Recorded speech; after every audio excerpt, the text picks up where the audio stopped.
Hello there. In this video lesson, we're going to learn about how to conjugate regular AR verbs in the present tense. So to start off, we're just going to go over some goals of this lesson, and hopefully by the end of this lesson, you should be able to say the following. I can explain what a verb is. I can define the term infinitive. I can explain what conjugating is. I can explain what a regular verb is. I can define a subject pronoun. I can list all of those subject pronouns in Spanish. I can draw what's called a verb house. I can label this verb house with every subject pronoun in Spanish. I can list the endings of regular AR verbs. I can explain what a verb stem is. And finally, I can identify the verb stem of any given AR infinitive in Spanish. And what we're going to do is we're going to take all 11 of these goals and hopefully be able to do one final thing, and that is to be able to conjugate AR verbs to talk about what different people do in the target language of Spanish. So in order to conjugate verbs in any language, we should probably start off by knowing exactly what verbs are. So a verb is simply a word that represents an action. Some examples in English are I run, you walk, we jump, you guys talk, John works, we write, you guys read, etc.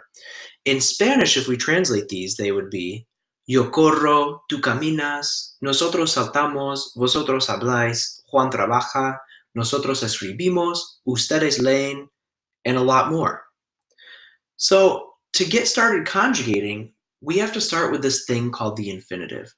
And an infinitive is just the form of the verb that is still in the to form in English. In other words, to laugh, to cry, to eat, etc. In Spanish, an infinitive is just a verb with an AR ending, an ER ending, or an IR ending that's still attached to the actual verb. So some English examples are to run, to walk, to jump, to talk, to work, to write, to read, and more. In Spanish, those are correr, caminar, saltar, hablar, trabajar, escribir, leer, and a lot more. And again, if you look in English, all of these infinitives are going to have the word to before them, before the verbs. In Spanish, you know a verb is an infinitive if it still has its ER, IR, or AR ending attached right at the end. So now that we've defined what a verb is, and we've also defined what an infinitive is, we should probably figure out what exactly it means to conjugate a verb. So conjugation is just the process of adding an ending to a verb that explains who is doing a specific action. So we're going to give a couple examples in English throughout this presentation, and we're going to start with the infinitive to run. And so if you think about it, to run it's an infinitive form because it still has this to. So if I want to conjugate it, in other words, if I want to take this verb and ascribe it to different people doing this running, I can do it in a way that you're probably familiar with. If I am running, I'm just going to say I run. If you are running, you can say you run. However, if you've got a friend or I've got a friend, and let's say his name is Lance, and he is running, we can't say Lance run. We have to say Lance runs. And that is what conjugating is. We're adding an ending. We can also say things like we run, you guys run, and they run. So the very first step in conjugating a verb is to identify your infinitive. And we're going to start in English just so this makes a little bit more sense before we move to Spanish. So in this case, we're going to take a look at this picture, and hopefully we can figure out that from this picture, the infinitive is to sing. This girl is singing. But remember, the infinitive doesn't involve the person yet. So all we can say is that the infinitive is to sing. Our next step is to form the stem of this infinitive by removing the word to from that infinitive. So again, the infinitive is to sing. We're going to take away to, and that's going to give us our stem. So the stem is just sing. That's it. Step 3 is to identify who is doing the action. So in this case, we've got the woman. The woman is singing. We can also say that she is singing if we want to use a pronoun so we don't have to keep saying the woman, the woman, the woman. Our next step after that is to use this thing called the verb house to figure out where the person performing that specific action belongs in the verb house. So here's how this works. we already know our action. We also already know that the stem of our infinitive, to sing, is just sing, and we know who's doing it. We know that the woman is singing. So what we're going to do is we have to figure out how to conjugate the verb sing for the woman. And we're going to use this thing called the verb house. So in the verb house, we always have an infinitive that lives in the roof. So think about the infinitive kind of like the family's last name, this household name. And in this verb house, everybody shares the same last name, but there are different family members with different first names. Also, if you look, we're going to have 6 different bedrooms in the verb house. And the bedrooms are going to correspond with every possible person who could do this action of singing in this case. So every person who could possibly sing is going to have a bedroom in the verb house. So we call those subject pronouns.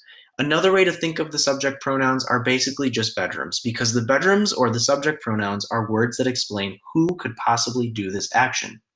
So here are the subject pronouns, or better known as the bedrooms of the verb house. In English, they're going to be I, you, he or she, us or we, y'all, so like an informal version of you guys, and they. So now that we know how the verb house works and we have it set up, our next step is to use our knowledge of verb endings to complete the verb house. So outside of this lesson, you should have received materials that will help you memorize the verb endings in English and Spanish. So if we're given this infinitive to sing, you should know that if we want to conjugate this, the endings are going to be as follows.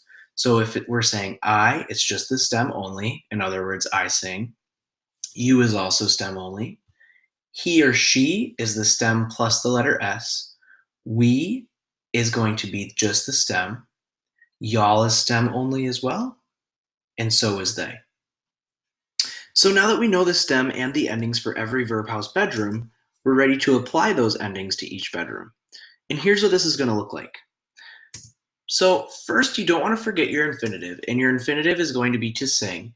And then the next thing you have to do is simply remove the word to get your stem. So now we know that the stem is sing. And if you look at the endings that were kind of written in from the last step, you know that for each bedroom it has its own ending, and you can fill in the verb stem in every single bedroom because that's how every single verb is going to start. So following the rules of the endings, we know that I is going to be the stem only, so we can say that it's I sing.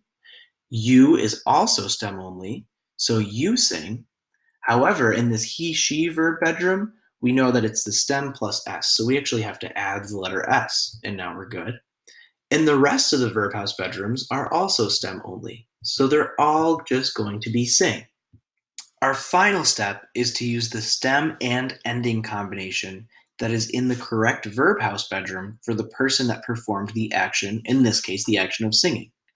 So remember, it was the woman who is singing.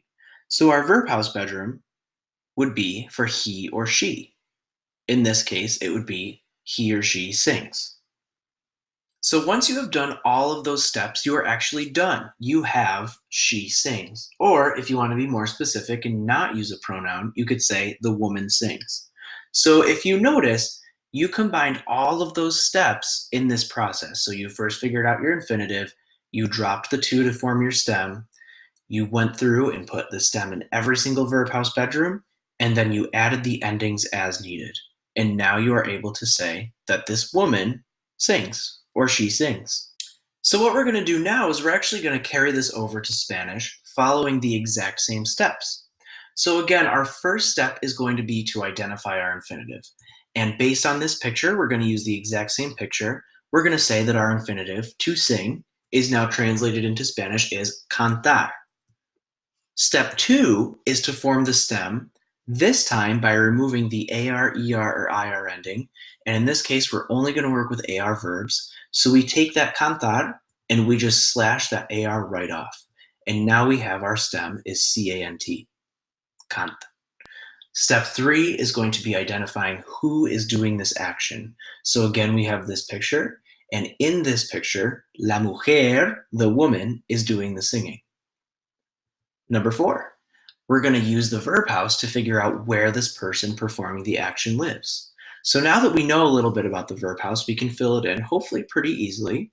So remember, our new verb house bedrooms are going to translate to Spanish. So they follow the same format, but we're going to start with yo, which is I, tú is you, él, ella, usted, he, she, or you formal, nosotros is we or us, vosotros is y'all, and it's only used in Spain, ellos, ellas, ustedes would be them in terms of masculine, feminine, or ustedes could be you guys. So in this case, we're going to look at the person performing that action of singing, and we remember it's the woman or she. We said that in the past. So she translates to ella in the verb house. And so we know that we're going to use this bottom left-hand verb house bedroom. So now what we want to do is we want to actually use the verb house to list every single ending for each bedroom. And this list was given to you as a separate sheet of paper.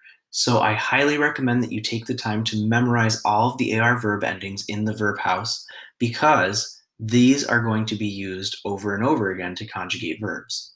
So again, we have our verb house bedrooms, and what we're going to do is we're just going to walk through the endings. So the endings for each, of course, we're going to have the stem at the beginning, and we have o, as, a, amos, ais, an.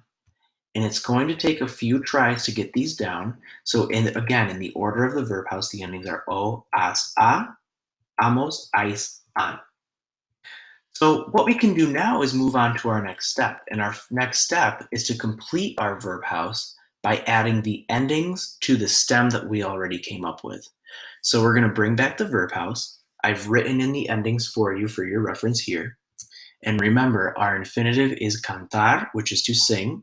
We're going to slash the AR off to give us our stem. Our stem is just cant. And so we can fill that in every single bedroom of the verb house just like we did in English. Now what we want to do is just add those endings. So we're going to say canto. Okay, that's great. I have my stem and my ending. So canto would translate to I sing. Cantas would be you sing. We're good there. Canta, he or she sings, or you formal sing. Cantamos would be we sing. Cantáis is going to be y'all sing. It's an informal way of saying that, primarily used in Spain. And finally, we've got ellos, ellas, ustedes, they sing, cantan. So we also want to focus on figuring out which combination we want to use now. So remember, we're trying to say that this woman sings. So we're going to take the stem and ending combination that makes sense for the verb house bedroom we're using, which in this case is ella, and we can put that all together and say, la mujer canta, or if we want to use a pronoun, so we don't have to keep saying la mujer, we can say ella canta, and you are all set. So if you have any questions about conjugating verbs in English or Spanish, please do not hesitate to pause this video, rewind, review as needed, and if you're still having trouble, please do not hesitate to come see me, talk to a classmate, and we'll get you straightened out. Thank you for watching this, and if you have any questions, come stop by. Adios.